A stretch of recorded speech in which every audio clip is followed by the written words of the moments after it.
Hello everybody, welcome back to my Physician Associate vlog series for Menlo Park recruitment.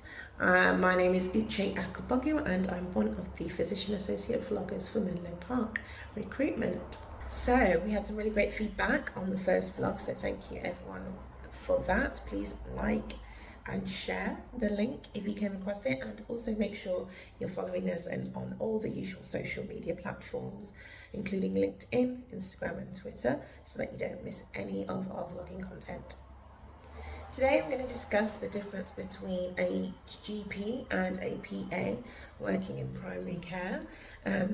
From my personal experience, there are a few variations across the country, but there should be a general sort of, this should be the general sort of working pattern that you can expect a PA to be working in comparison with a GP in primary care. So first of all, patient presentations, the types of patients you will see as a PA.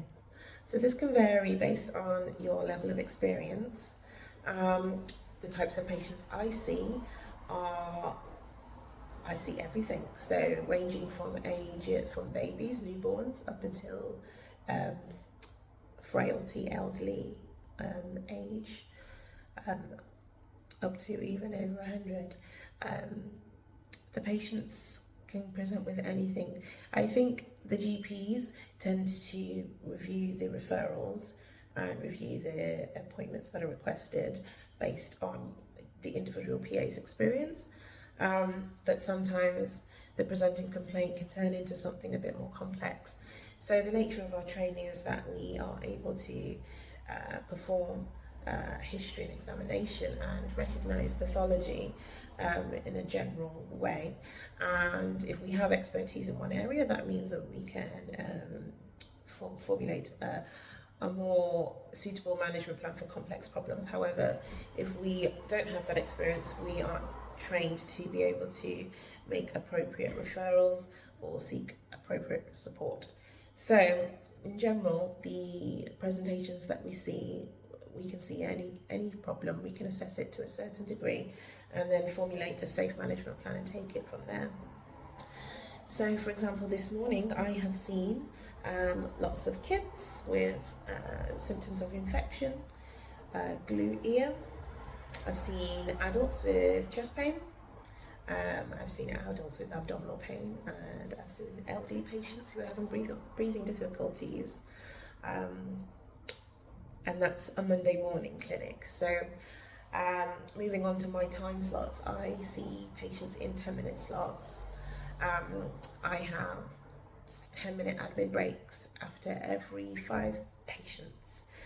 So in the morning I see 16 patients with an admin break in the afternoon, which I'm currently on.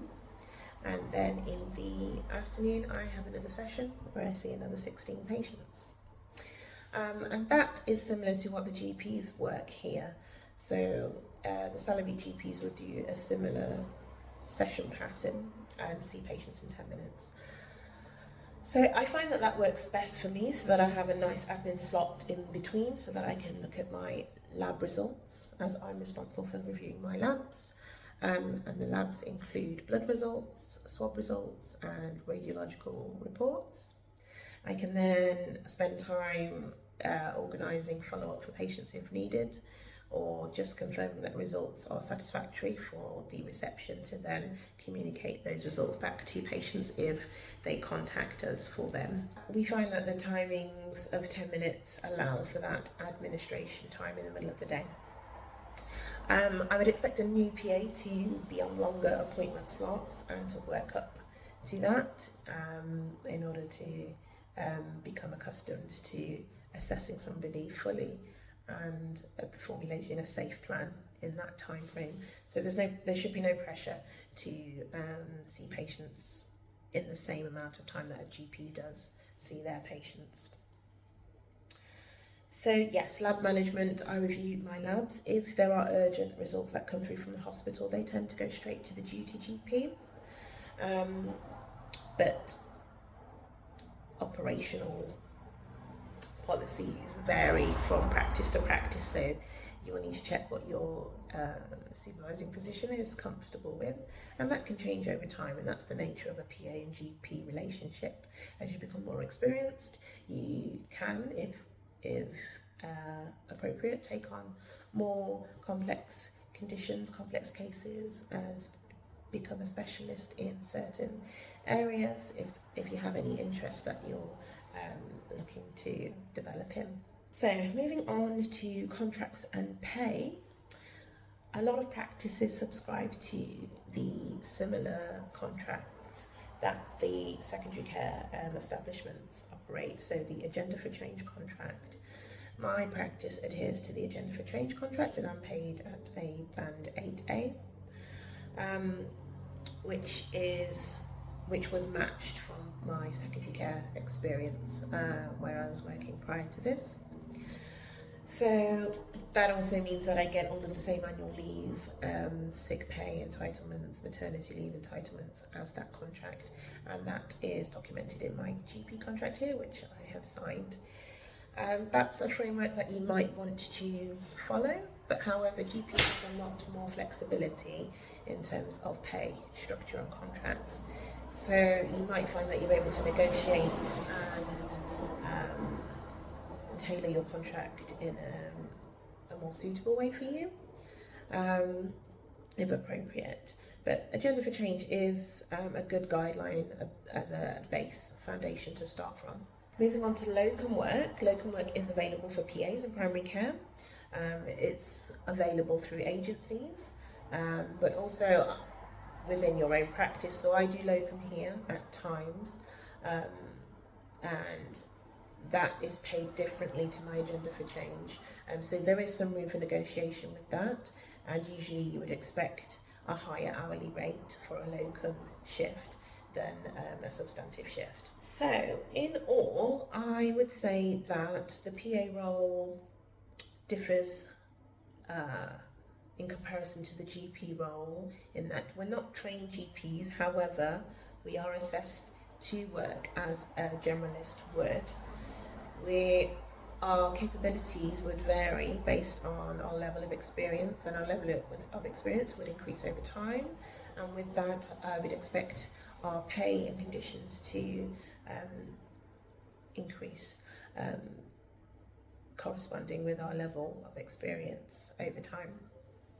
So you need to make sure that you're getting your annual appraisals and that your developmental needs are being accounted for.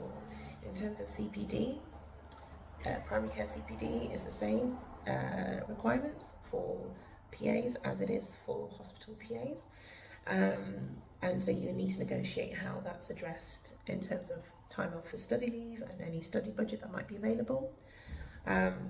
Personally here in my practice, study leave is assessed on an individual basis, so any course that we are interested in, we would take that to our supervising physician and it will be assessed as to whether they can fund that and whether the time will be paid time off or whether you would need to take unpaid time or annual leave for that course if it's not relevant to your role. We also have protected learning time once a month, and that's half an afternoon a month, and sometimes there is scheduled work or courses to do in that time, like ALS or BLS, and sometimes that time can be used for personal study.